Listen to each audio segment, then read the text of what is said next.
Title: The Aftermath of the First World War, a Decision to Enter Conflict on Hold. Firstly, it is important to consider the subjective nature of an introductory paragraph. While there are certain guidelines and best practices for crafting an introduction, the overall goal is to engage the reader and set the stage for the rest of the essay.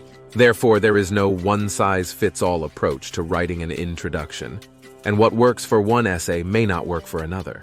Should be changed to, at the outset, it is crucial to recognize the subjective character of an introductory section. Even though there are several stipulations and superior strategies for assembling a striking introduction, the primary intent is to captivate the reader and establish the groundwork for the ensuing composition, meaning that no standard system exists for creating an introductory section, and a tactic that suits a given paper might be unsuitable for another. May 7, 1915, the day the RMS Lusitania was sunk, marked a significant turning point in global history, as it pulled humanity towards the edge of a precipice from which it would not fall until more than 2 years later. But what if the circumstances had been otherwise, and the Lusitania, that great, prideful liner, had not been hit by the German U-boat's torpedoes? How drastically would that single change in fate have altered the course of world events, particularly when it came to either delaying or reconfiguring America's induction into World War I?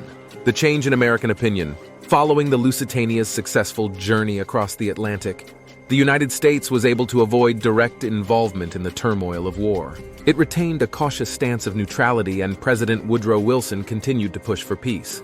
Because American lives were not lost on the Lusitania, the push for intervention cooled off and diplomatic paths remained intact. Wilson's diplomatic ventures. By preventing the horrifying disaster of the Lusitania, President Wilson pressed on with his efforts to establish a diplomatic solution to Europe's combat. These attempts were more successful due to his skillful use of America's buying power and corresponding Allied diplomatic force through Wilson's call to gatherings on peace and his intervention into negotiations.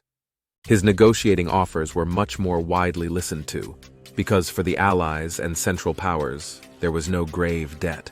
Seeking neutrality. In this changed chronology, the United States remained resolute in its adherence to impartiality. Even though cultural and financial affinities may have inclined caring towards the Allies, the non-appearance of a clear and present danger to American lives chastened any demonstrations for intercession.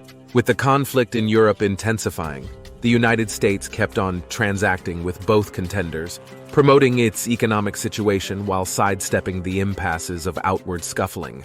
Advancements in the home country. Following the cessation of hostilities, the United States enjoyed a stretch of relative calm and prosperity. Unencumbered by the demands of military mobilization and recruitment, American business blossomed, giving rise to a host of unprecedented developments and breakthroughs. The energies that had been devoted to the war effort could be usefully redirected to reinvigorate a nation that had been struggling under the stresses of warfare. Reformers were able to redouble their efforts in behalf of such causes as women's suffrage and workers' rights. The interactions between countries on the world stage